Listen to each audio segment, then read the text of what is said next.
Hello, नमस्कार दोस्तों। आपका बहुत बहुत स्वागत है आपके अपने चैनल रोजगार विद विनय मलिक में। देखिए, सभी को सबसे पहले तो बहुत बहुत शुभकामनाएं, क्योंकि जो इस एग्जाम में हो रहा था मतलब कि बहुत अनियमितताएं थी। जो हमारे माननीय मुख्यमंत्री जी ने ये बात समझी और उसके बाद में ये बड़ा फैसला लिया आप सभी स्टूडेंट के हित में। तो सभी जो है मैं उम्मीद करता हूँ बड़े मन से बड़े खुश होकर के जो है आप तैयारियों में लग गए होंगे। और सबसे बड़ी आप ये समझ सकते हो मतलब कि खुशखबरी उनके लिए है जिनका एग्जाम जो है किसी कारणों की वजह से या किन्हीं कारणों की वजह से एग्जाम को सही से अटेम्प्ट नहीं कर पाए या किसी और चीज की वजह से आपका पेपर अच्छे से नहीं रहा था। तो मैं केवल और केवल आज का ये सेशन जो लेकर के आया हूं वो इस वजह से है कि फिलहाल जो है टाइम दिया गया है आपको 6 महीने का। ठीक है, बताया गया है कि 6 महीने के अंदर। अब वो पता नहीं 3 महीने 4 महीने 5 महीने कब एग्जाम हो सकता है। तो फिलहाल आपको जो स्ट्रेटेजी रखनी है जो मैंने आपको इसमें मैं गाइड करूंगा वो किस तरीके से, केवल और केवल मैं मान कर चलूंगा कि 3 महीने के बाद आपका एग्जाम है। फरवरी ऑलमोस्ट लगभग जो है मतलब समाप्त है। फरवरी का महीना यानी आपका मार्च अप्रैल और मई, यानी जून में मैं उम्मीद करता हूं जैसा हमारा हुआ था 18 जून और 19 जून में उस टाइम पे 41,520 में लगभग लगभग ये आपका जून में मैं मान के चल रहा हूँ कि जून में एग्जाम है।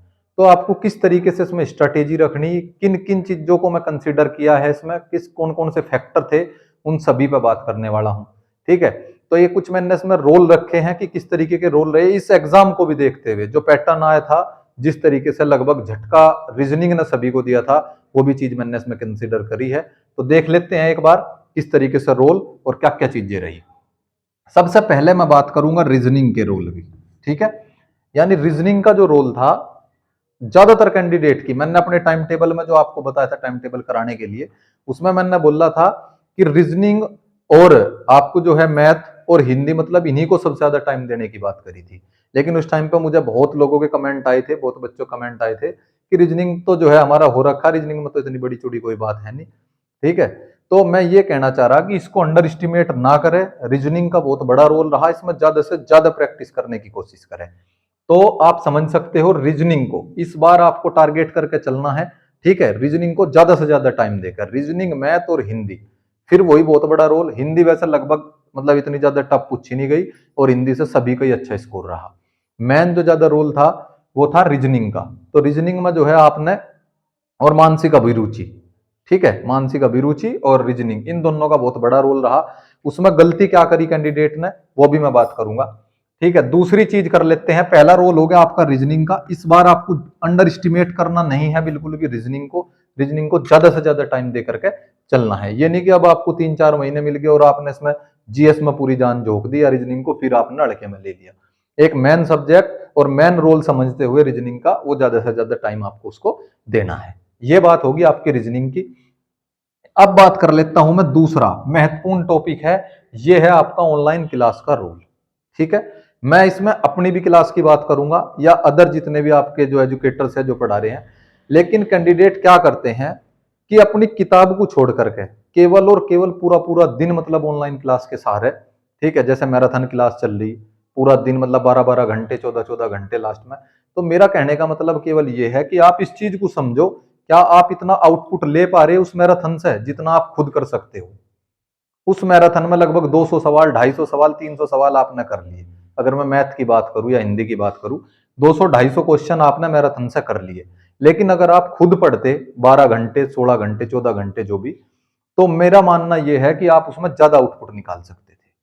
हाँ, एक चीज का बड़ा रोल हो सकता है कि आप ये समझ सकते हो कि टीचर जो करा रहा है वो इंपॉर्टेंट होगा। ये एक बड़ा रोल समझ सकता हूं मैं इसमें।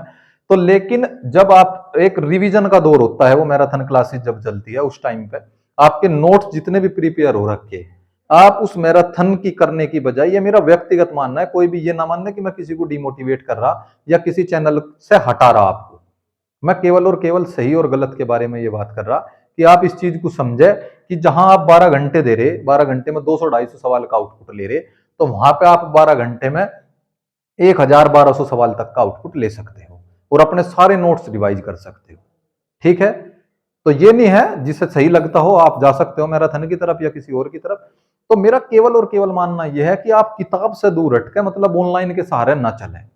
अपनी किताबों से मतलब ज्यादा प्रैक्टिस करने की कोशिश करें, क्योंकि ये एक ऑफलाइन एग्जाम है। आपको मोबाइल की आदत हो जाती है, ठीक है, आप एक डिजिटल की तरफ चले जाते हो, और जो जैसे ही वहां पे आप ज्यादातर मतलब ऐसा हुआ, आपने जितने भी मॉक टेस्ट दिए वो भी आपने ऑनलाइन दिए। तो अगर आपको अभी मॉक टेस्ट भी देने, मैं उसमें भी बात करूंगा, हम कोशिश करेंगे आगे बताने किस तरीके से क्या है, तो आपको मॉक टेस्ट भी जो है ऑफलाइन ही देने हैं, ठीक है। तो ऑफलाइन की तरफ ज्यादा से ज्यादा, अगर ये मान लीजिए एग्जाम कराते हैं ऑनलाइन, हालांकि अभी ऐसा कुछ है नहीं, ऑफलाइन के बारे में ही है, अगर ऑनलाइन कराते हैं तो वो एक बाद की बात है, वो दूसरा विषय होगा, उस पर बात करेंगे। अदरवाइज आपको ज्यादा चीजें जो है ऑफलाइन यानी बुक्स पढ़नी है और उन्हीं पे ही काम करना है, ठीक है। तो ये हो गया आपका ऑनलाइन क्लास के बारे में मैंने जो आपको बताया। अब यहीं पे मैं बात कर लेता हूं पेपर अटेम्प्ट के रोल के बारे में। पेपर अटेम्प्ट का जैसे मैंने भी स्ट्रेटेजी सभी को ही बताई थी कि रीजनिंग की, आप सबसे पहले जाकर रीजनिंग करो, वो की भी कैंडिडेट्स ने, लेकिन एक चीज की गलती बहुत बड़ी वहां पर करके, मानसिक अभिरुचि और रीजनिंग का जो पोर्शन था वो लगभग लगभग एक साथ था, और उसमें कैंडिडेट उलझ के रह गए। मतलब हुआ क्या, मैंने कहा था 40 से 45 50 सेकंड तक आप करो, उसके बाद में अगर आपको उसमें टाइम लग रहा तो फिर आप उसे स्किप कर सकते हो, दूसरे सवाल की तरफ जाओ। अगर मैं पूरे के पूरे पेपर की बात करूं चारों सेट की, तो 150 क्वेश्चन जो है उसमें पूरे थे, ठीक है, 150 क्वेश्चन उसमें थे।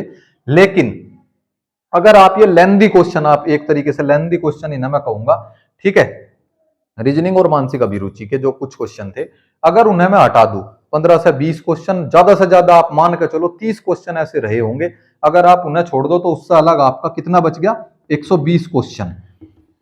120 क्वेश्चन थे।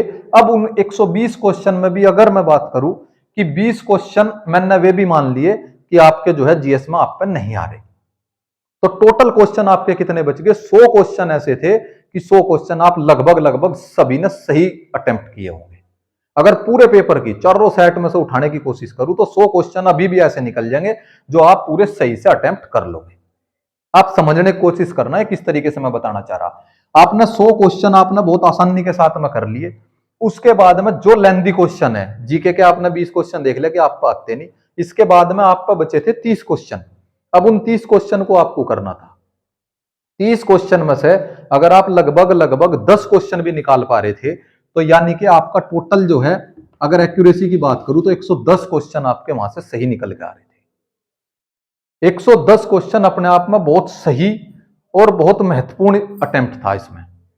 ये तो लीकेज का मामला था, अगर इसे छोड़ करके चले 110 क्वेश्चन यानी आपका जो रा मार्क्स बैठते लगभग लगभग 215 220, बहुत बढ़िया स्कोर। उसके बाद में रोल था नॉर्मलाइजेशन का, ठीक है। तो मेरा मतलब कहने का यह है, पेपर को लेंदी बनाया गया था, लेकिन आपको स्ट्रेटेजी किस तरीके से करना था। आपने देखा कि जब 40 45 50 सेकंड एक क्वेश्चन को पढ़ने में ही लग रहा, तो आपको वहीं छोड़ देना था। आपको पहले हो सके, कुछ कैंडिडेट ने किया भी होगा ऐसा जिनका अच्छा स्कोर रहा है, तो उन्होंने बहुत बढ़िया स्ट्रेटेजी से काम करा। लेकिन जिनका पेपर खराब हुआ उन लेंदी पोर्शन की वजह से, उस लेंदी क्वेश्चन की वजह से, मैं उनके लिए ये बात बता रहा। हम फिर भी अगली जो है फर्दर ऐसी बात करेंगे कि आगे से किस तरीके से अटेम्प्ट आपको करना। तो ये भी एक बहुत बड़ी गलती रही थी पेपर को अटेम्प्ट करने के बारे में। पेपर अटेम्प्ट करने का रोल भी जो है आपके स्कोर को घटा देता है, ठीक है।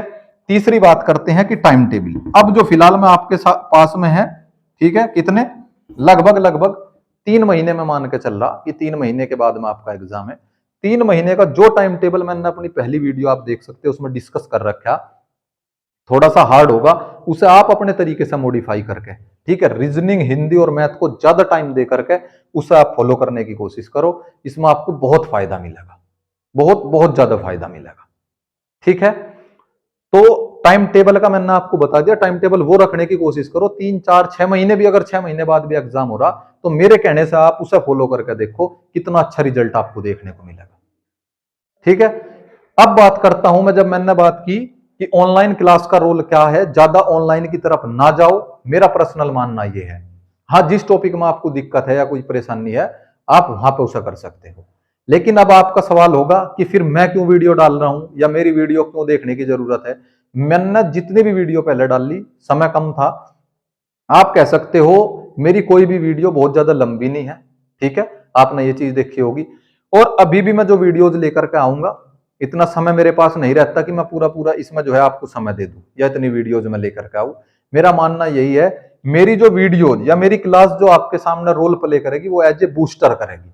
ठीक है, मैं वीडियोज लेकर के आऊंगा और इस बार मैं वीडियो जो है पूरी डिटेल में लेकर के बात करूंगा, आपको समझाने की कोशिश करूंगा और कोशिश करूंगा कि वहां से बाहर क्वेश्चन ना जा। पहली बार मेरे पास भी चैलेंज थे, मेरे सामने भी चैलेंज थे कि मुझे कंटेंट भी अच्छा लेकर आना और कंटेंट कम भी लेकर आना। अब उसमें से क्वेश्चन मिल पाना बहुत बड़ी समस्या का विषय था। हालांकि क्वेश्चन डायरेक्ट हिट भी किए हैं, जैसे मैंने अपनी एक क्लास में पढ़ाया था उसके बारे में, साइबर क्राइम में कि जो कंप्लेन का नंबर होता है, कंप्लेन हेल्पलाइन नंबर, वो डायरेक्ट आया है 1930 करके था। ठीक है, चिल्ड्रन के बारे में आया था कि हो सके ये भी पूछ ले, वो भी उसमें डायरेक्ट। तो मतलब कुछ क्वेश्चन जो है डायरेक्ट आए। कुछ बच्चों का कहना था कि आपके वाले क्वेश्चन कम मिले। उन्होंने क्या किया, कुछ वीडियोस देखी, कुछ नहीं देखी, और जिन वीडियोज को छोड़ दिया उन वीडियोज का क्वेश्चन आए हुए थे। मैं ये नहीं कह रहा कि मेरा मतलब ज्यादा बढ़िया रिजल्ट रहा कुल मिलाकर, लेकिन समय कम रहते हुए मैं उसे मैनेज नहीं कर पाया। मैं इस बार कोशिश करूंगा वीडियोज हो सके मतलब कि आपको कोशिश करूंगा जीएस या हिंदी की हम जो है कंटिन्यू करने की कोशिश करें। तो उसमें छोटे छोटे टॉपिक जो भी होंगे बढ़िया से पूरे डिटेल करके एग्जाम्पल के साथ में, और जितने क्वेश्चन हो सके बन सकते हैं वो सारे मैं कोशिश करूंगा आपको कराने की। उसमें एक तो जल्दबाजी ना करें आप बिल्कुल भी। ठीक है, जितना आप पढ़ रहे वो अपनी किताब बुक्स के साथ में करते रहे। मेरी वीडियोज अगर आपको सही लग रही तो आप उन्हें फॉलो करें। अगर आपको नहीं रेलिवेंट डाटा मेरे पास में लग रहा तो आप किसी और चैनल को फॉलो कर सकते हैं। इसमें केवल और केवल उद्देश्य ये है, आपके सिलेक्शन का बहुत बड़ा विषय है। भर्ती लेट होगी ये मान के चलो कि ये बहुत बड़ी फायदे की बात नहीं है। ठीक है, अब ज्यादातर जो री एग्जाम होता है, ज्यादातर की अगर मैं बात करूं, ये भी बहुत का क्वेश्चन होगा कि इस बार का एग्जाम रहेगा किस तरीके से। थोड़ा सा स्टैंडर्ड बढ़ जाता है री एग्जाम में। ये पैटर्न आपने देख लिया, इस पैटर्न पे सेम तो पेपर आपको देखने को नहीं मिलेगा। ऐसा हुआ भी है, जितने भी री एग्जाम हुए थोड़ा सा स्टैंडर्ड बढ़ा ही है कहीं ना कहीं। तो आपको उसे देख करके भी तैयारी करनी है। और मैं अपने चैनल पे वो कराऊंगा, जैसे मैंने बात करी जीएस और हिंदी की, कोशिश करेंगे कि उससे बाहर क्वेश्चन ना जा। जितनी भी क्लासेज होगी, क्लासेज में टाइम लग सकता है क्योंकि मुझे डाटा भी तैयार करना और ड्यूटी भी करनी उसके साथ साथ। और जहां तक कोशिश करूंगा मैथ्स रीजनिंग में मैं छोटी छोटी वीडियोज ट्रिक के माध्यम से लेकर के आऊंगा, क्योंकि लगभग सभी ने मैथ्स भी कर रखा, रीजनिंग कर रखी है। आप रिवीजन के तौर पे कुछ चैप्टर से एक एक दो दो सवाल की केवल छोटी छोटी ट्रिक्स जो है मैं लेकर के आऊंगा, 2-2 मिनट की, 3-3 मिनट की। आप उन क्वेश्चन को हिट करके रख सकते हो, उसके नोट्स बनाकर रख सकते हो, जो आप फाइनल एग्जाम के टाइम पर रिवाइज करोगे। ज्यादा नहीं, 100-50 जितनी भी ट्रिक्स होगी वे केवल और केवल आप समराइज करके एक नोट्स के माध्यम से रखो उन्हें। उसके बाद में एग्जाम के बिल्कुल लास्ट टाइम में जो है 1 से 2 दिन पहले उन्हें रिवाइज करो, ताकि आप जाकर डायरेक्ट क्वेश्चन हिट कर सको। ठीक है, तो उम्मीद करता हूं ये पूरा का पूरा जो सेशन रहा आपको अच्छे से समझ आया होगा। एक एनालिसिस हमने इसमें करा और आपको आगे करना क्या है उसके बारे में भी मैंने बात की। तो आपको इस तरीके से करना। फिर भी अगर आपके कोई डाउट्स है इसमें कि मैं क्या कुछ आपको सही से समझा नहीं पाया, जो भी आपके क्वेश्चन हो तो आप मुझे कमेंट करो।